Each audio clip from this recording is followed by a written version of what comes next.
The Ark is the former residence of the Bukhara emirs, a grandiose architectural ensemble located on 4 hectares of land. Today, it is the largest museum in Uzbekistan with the status of a state architectural and art museum reserve. Its collections contain more than 130,000 exhibits. These are historical artifacts and works of art, testifying to the deepest and ancient history of this region.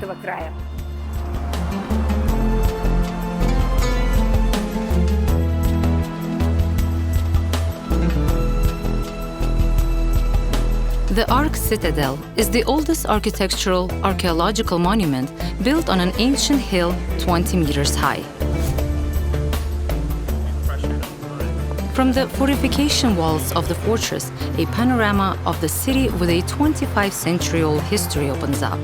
Bukhara has preserved unique architectural ensembles with monumental religious buildings and palaces even today.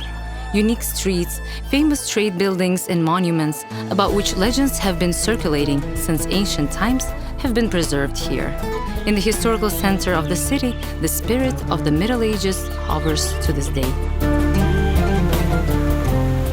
The territory of Uzbekistan has always, at least since the beginning of the campaign of Alexander the Great, been a bridge between East and West. The Silk Road played a huge role in it, the caravans of which passed through the ancient cities of Uzbekistan. And here, in blessed Bukhara, of course not only Sogdian merchants, who were the main guides on the Silk Road walking along those streets, but also overseas ambassadors, travelers, and later collectors and outstanding explorers of the East.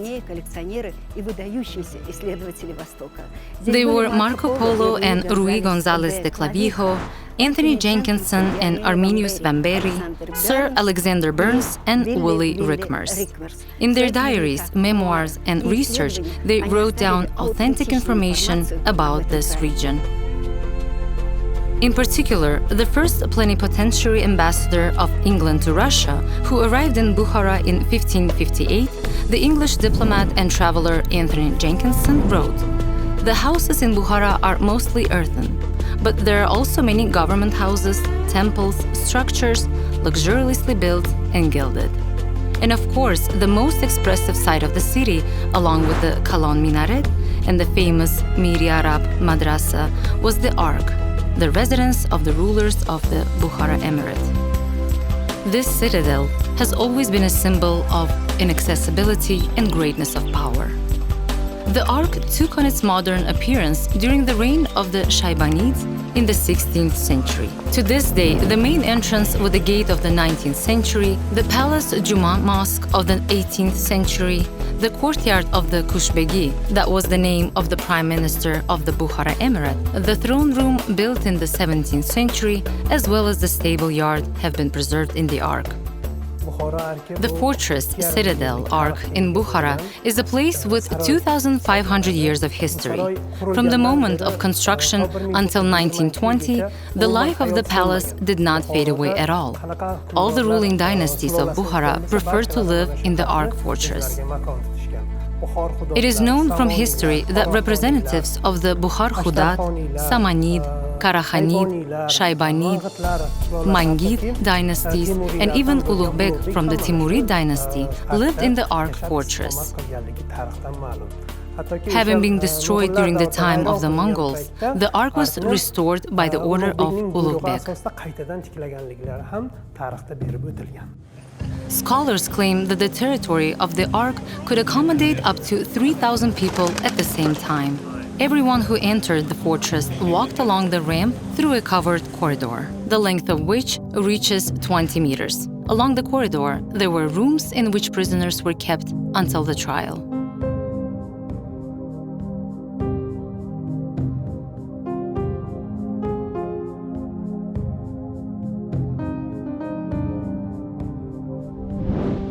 The heart of the Ark has always been considered an open throne room surrounded by Iwans.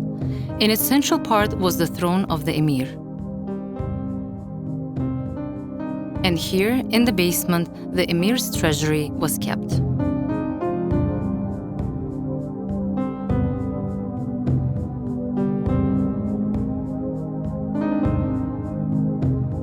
The government of the country was carried out with the help of a complex apparatus of officials. The emir was at the head of the state.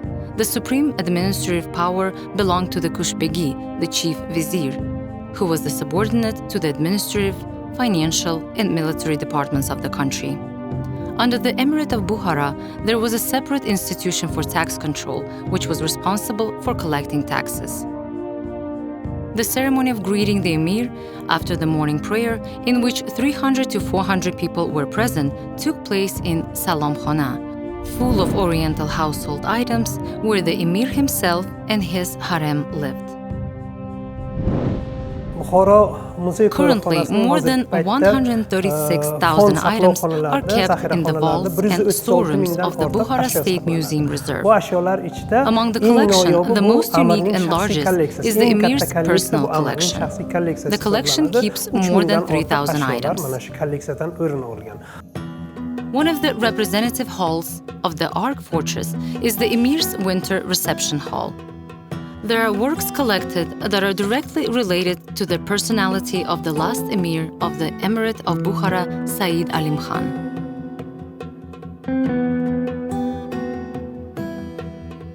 His throne, clothes, and unique silver utensils were made by Russian craftsmen.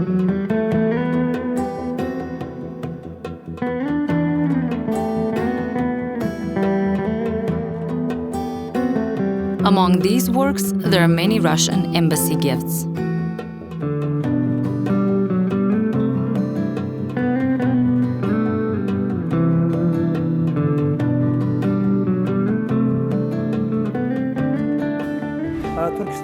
Remarkable are the artifacts donated by the Turkestan Governor-General. On the front side of each gift was an inscription stating that this item was a gift from the Governor-General. If it is about unusual things, then among all the artifacts, several things can be noted. For example, a special device for making a turban, a wooden throne, special locks that were used to close the emir's palace at night.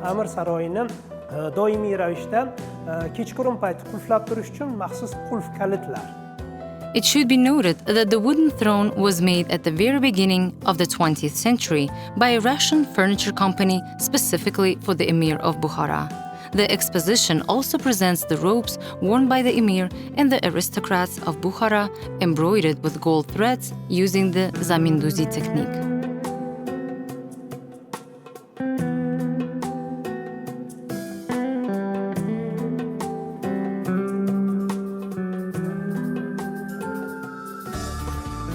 The stable yard, called Saizkhana, was intended only for the emir's horses, and only the ruler had the right to enter the Ark territory on horseback.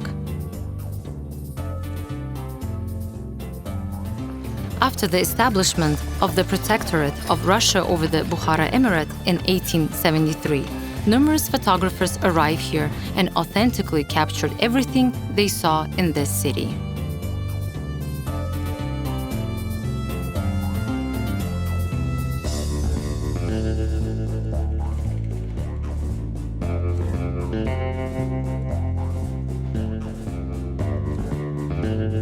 Historical photographs of the late 19th century convey in great detail the atmosphere that prevailed at that time in the stable yard.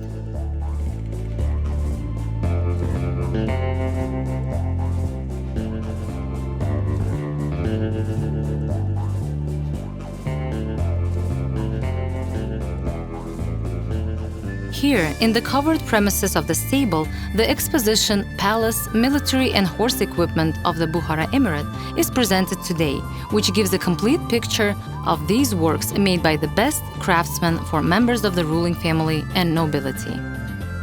Previously, this building was administrative, where the chief caretakers of the stables, Khanai Mirakhurboshi, worked. Historians claim that the Khans personally took care of the state of affairs in the royal stables, which received money from the emir's treasury. Perhaps this explains the splendid harness with the breastplates inlaid with semi-precious stones. Artistically decorated with wood painting, saddles and gold woven and embroidery blankets are not inferior to them.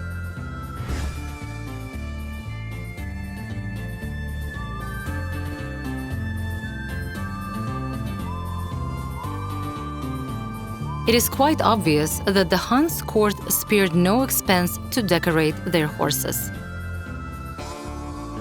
Today, the Ark Citadel houses a variety of expositions. After the overthrow of the Emirate of Bukhara, new structures began to form, and in 1922, the first museum, Bukhara Muzakhanasi, was founded in Bukhara.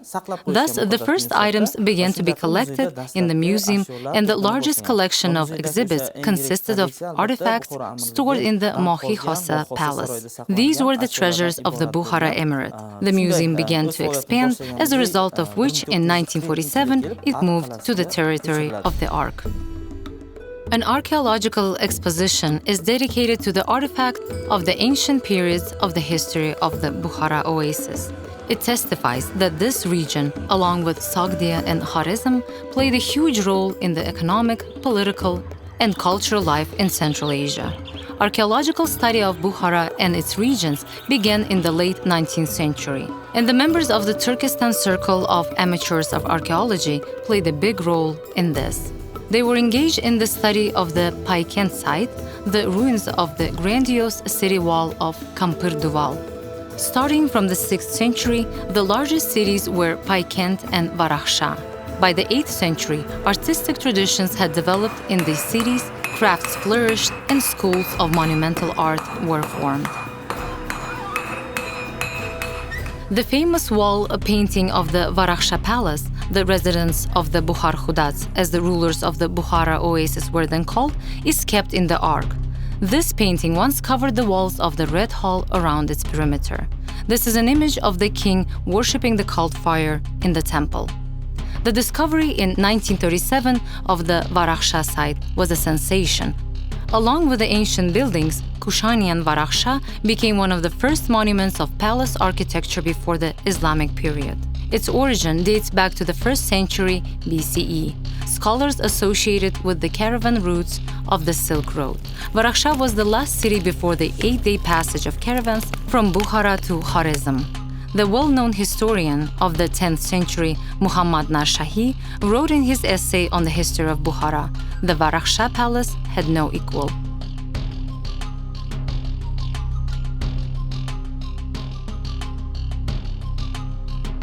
The Ark Citadel has been built for centuries. Historians claim that the first dwellings were built there in the 4th century BCE. But today we see buildings of a later time, from the 17th to the 19th centuries. The cathedral mosque of the Ark, Juma Masjid, was built in the 17th century by the Bukhara Emir Subhan Quli Khan.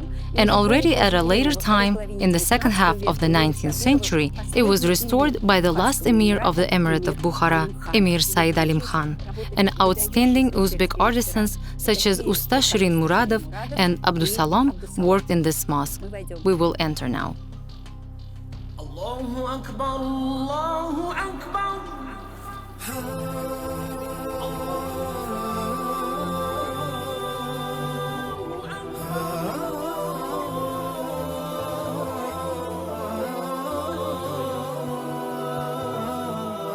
In the first decade of Islam, along with the Great Friday cathedral mosques, quarterly mosques appeared.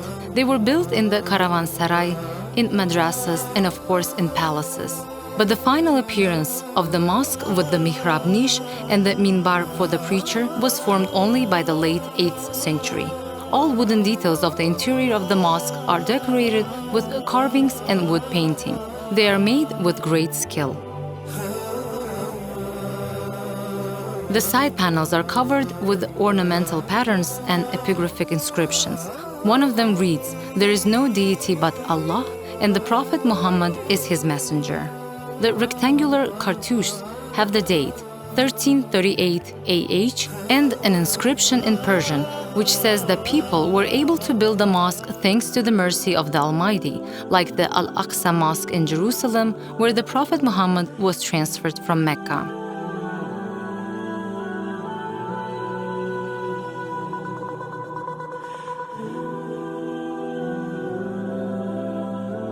The Muslim medieval tradition considers writing as an act of divine providence.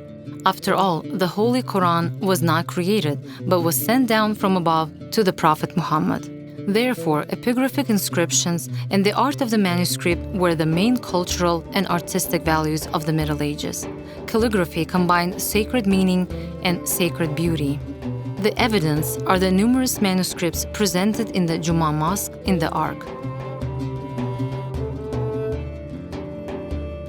The basis of this collection was made up of manuscripts from the royal library of Sayyid Alim Khan, the last ruler of the Emirate of Bukhara. In his library, there were manuscripts with works, the authors of which were the great classics of the East: Maulana Abdul Rahman Jami, Alisher Navai, Zainuddin Basifi, and Faridun Attar. In particular, the work of Abdurrahman Jami is exhibited here. His comments on the manuscript Al-Kafi fi Naf by the outstanding medieval scholar of the 13th century, Ibn al-Hajib. This work was widely used in the 14th, 15th centuries as a textbook of the Arabic language in almost all schools of the East.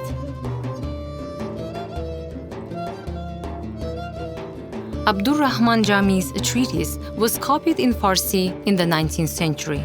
Manuscript of Sheikh Faridun Attar, a 12th century Sufi poet, Stories of the Saints.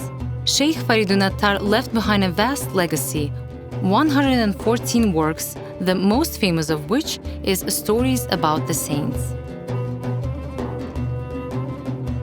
The French Orientalist Sylvestre de Sacy wrote at the very beginning of the 19th century. The works of Attar combine the elegance of form with the great wealth of deep and fruitful ideas.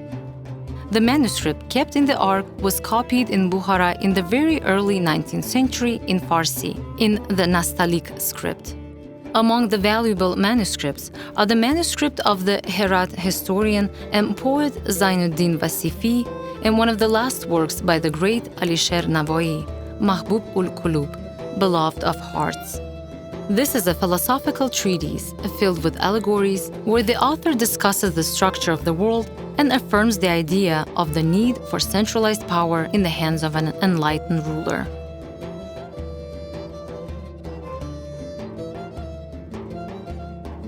The Ark Museum Reserve keeps unique rarities, the shrines of Islam, which are associated with the names of the rulers. The collection of especially valuable manuscripts, which were previously kept in the libraries of the Bukhara emirs, has a unique Muslim relic, pages of the Kattalangar Quran of the 8th century. In the 19th century, after a pilgrimage to Mecca and Medina, this page was brought to Bukhara and presented to the Bukhara Emir Abdullah Khan. The text of the shrine is written on parchment in one of the oldest Arabic alphabets, Kufic Hijazi. The largest part of the 81 pages of the Kattalangar Quran is kept at the Institute of Oriental Manuscripts of the Russian Academy of Sciences in St. Petersburg.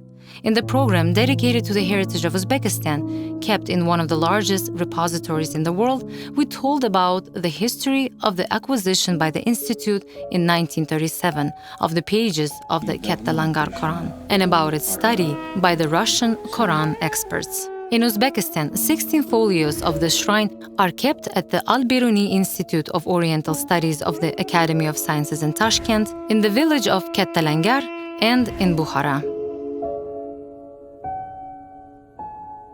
One folio in the collection of especially valuable manuscripts in the Ark, and 2 folios in the Bukhara Regional Library, named after Abu Ali ibn Sina, Avicenna. The latter contain the verses of Surah Al-Qasas. According to the documents, these 2 folios were previously kept in the personal library of Prince Muhammad Siddiq, the son of Emir Muzaffar, the ruler of Bukhara from 1860 to 1885. The Khan's son, an intellectual and a poet, signed his poems with the pseudonym Tahallus Hishmat. Today, in total, only 97 pages of the Kattalangar Quran manuscript have survived, which is 47% of the priceless folio, which, when created, included 206 sheets. In May 2000, in the Netherlands, at the Isotope Research Center of the University of Groningen, Russian and Dutch scientists conducted a radiocarbon analysis of the parchment of the manuscript and identified that the Quran was copied between 775 and 995. Thus, scientists have concluded that the manuscript was compiled in the last quarter of the 8th century. Returning to the Ark exposition, it is necessary to tell you about one more Muslim rarity. This is a unique exhibit of the museum, a large velvet canvas embroidered with gold threads, Kaaba Pusht, a cape on the door of the sacred Kaaba. In 1911, the Saudi king sent this relic to Bukhara. It was a gift on the occasion of Emir Alim Khan's accession to the throne. And it was no accident. The rulers of the vast states of Ashtarkhanid and Shaybanid more than once paid for restoration work in the holy places for every Muslim in Mecca and Medina. And already in the 19th century, Emir Abdullah Khan allocated funds from the treasury for the construction of a railway, the construction of mosques and madrasas in Medina. The evidence are the documents of the Waqf of the Bukhara Emirate.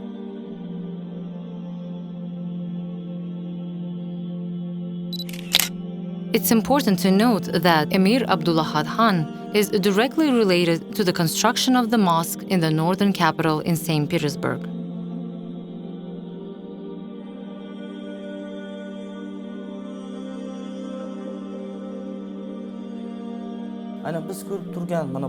It is this large part of Kaaba Pusht that we see is called Dar Parda. It is part of the door. Above it, you can see the surahs from the Holy Quran. Around them, the names of Allah are indicated. The manufacture of Kaaba Pusht was usually entrusted to the Turkish sultans with the permission of the High Spiritual Council of Egypt. This Kaaba Pusht was made in 1910 during the reign of the Turkish Sultan Mehmed V. Praises to the Sultan, the names of the craftsmen and the year of manufacture are woven into the lower part of the Kaaba Pusht. The Saudis changed the cover on the Kaaba every year, and this sample was sent to Bukhara in 1911.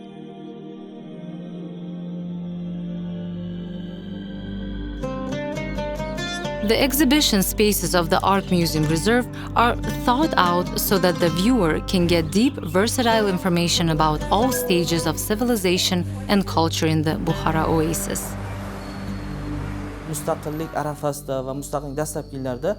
In the first years of independence, many branches of the museum were established. For example, the world's only Museum of the History of Water or Museum of the History of Legislation has been organized. In total, more than 136,000 exhibits are stored in the museum's branches.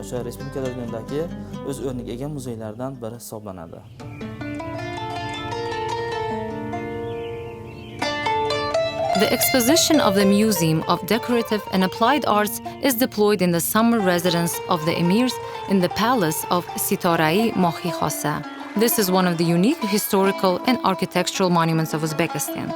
The idea to build a country residence belongs to the mid-19th century emir Nasrullah.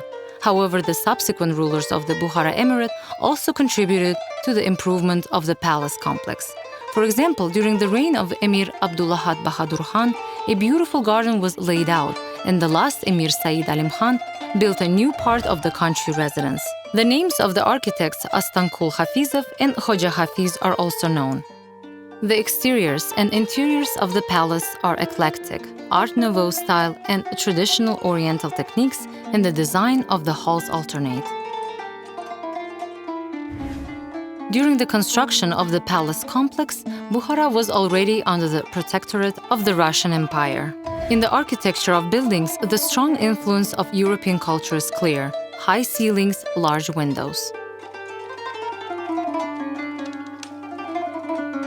And along with the best Bukhara artisans such as Usta Shirin Muradov, Ganj carving, Jura Harrat, wood carving, architects engineers Dmitry Margulis, and Mikhail Sakovich took part in the creation of the palace. The front of the guest rooms are richly painted with gold leaf.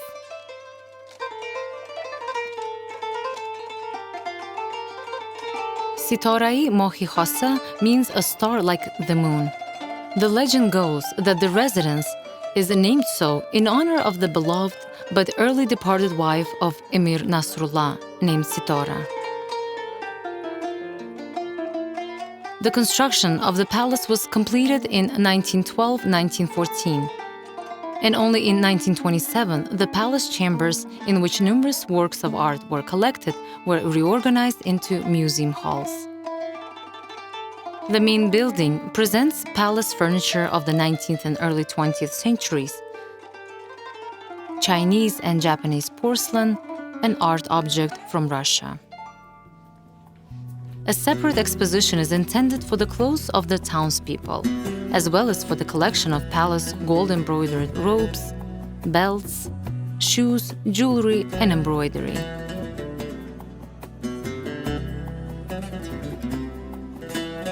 The embroidery of the Bukhara oasis is a unique phenomenon in the arts and crafts of Uzbekistan.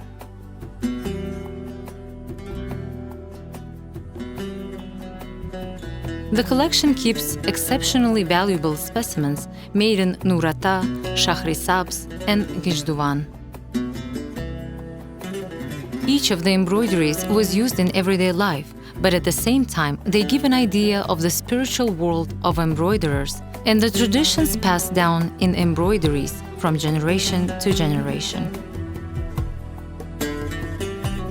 Bukhara girls learn to embroider from the age of 5-7. Over time, their dowry included up to 10 different embroideries made by their hands. These are Suzani and Joy Push, Nim Suzani, and Ruijo.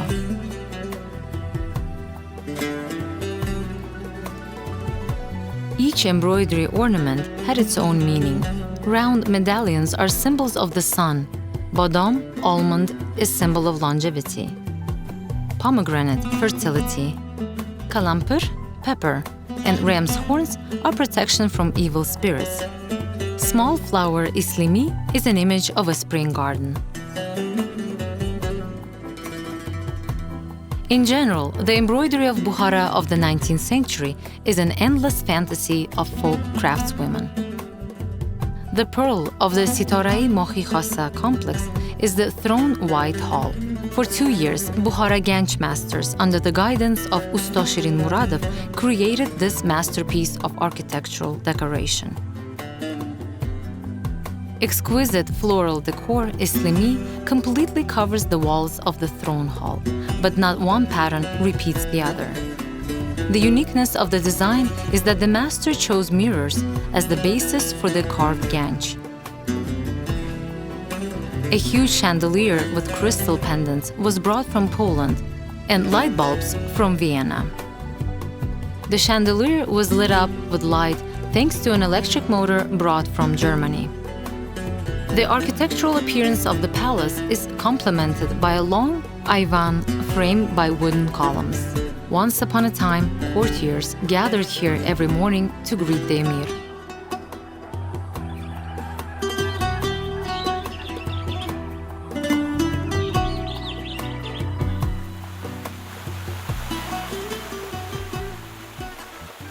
Another branch is the Museum of Fine Arts. But before we talk about the collection kept in the museum, a few words about the building itself, which was not typical for the old city buildings of Bukhara in the early 20th century. Between the trading domes, Tohi Sarafan and Tohi Telpak Furushon, in the historical part of Bukhara, back in 1912, a building was built in the European neoclassical style of baked brick. The building was built in collaboration with well-known Russian engineers Dmitry Margulis and Mikhail Sanovich. For more than a century, various organizations have been located in it. It is curious that at the very beginning, on the first floor, there was a company store of the famous Russian industrialist and art patron Sava Morozov, who was known from Russia to France. It was with his funds that this building was built.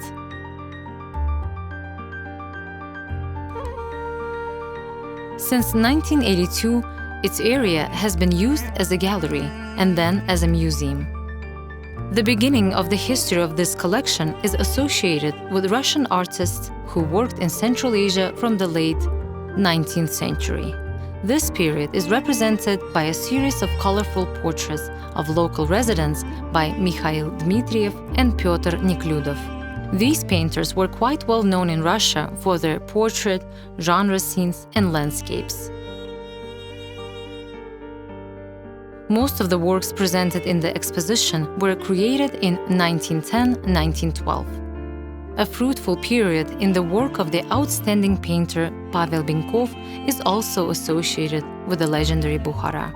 His canvases, similar to Impressionist paintings, authentically convey impressions of the peculiar architecture and life of the ancient city. A street in Bukhara. The Hoja Zainuddin Mosque with the Hauz. The unity of light and shadow masterfully conveys the feeling of the heat of sunny streets and coolness in the shade of trees, the transparency of water.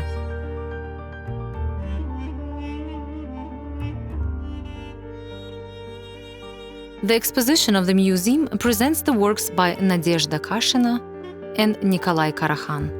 True devotees of art have recreated the entire palette of colors and the exoticism of this region on their canvases.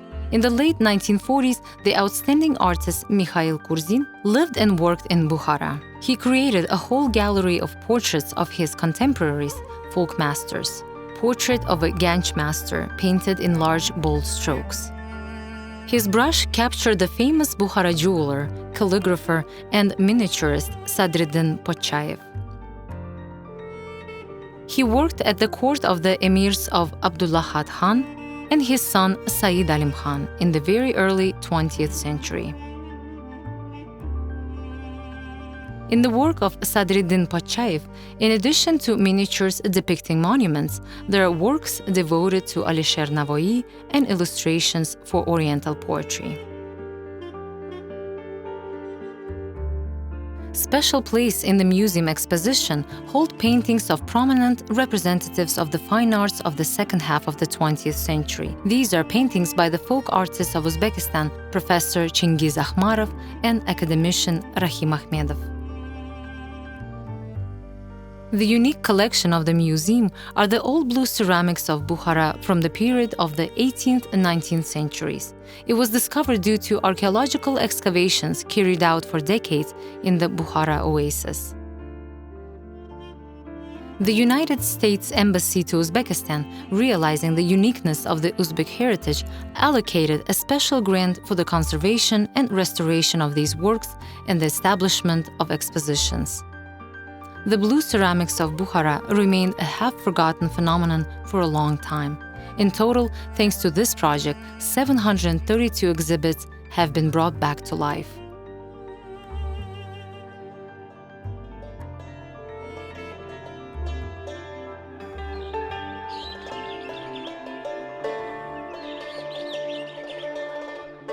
The well-known historian of the 10th century, Muhammad Narshahi, in his essay, The History of Bukhara, wrote that in the place where the city was built, there used to be swamps and thickets, reeds, grass, and trees. Today, looking at the city, almost an open-air museum, it is hard to believe this historical description. Ancient legendary Bukhara. One never ceased to admire its medieval architectural ensembles, high minarets, its crafts raised to the level of high art. A living tradition and the originality of the culture of the unique city have carefully preserved through the centuries. The cultural legacy of Uzbekistan in the World Collections Project. I'm Shahnoza Ganieva. Thank you for your attention.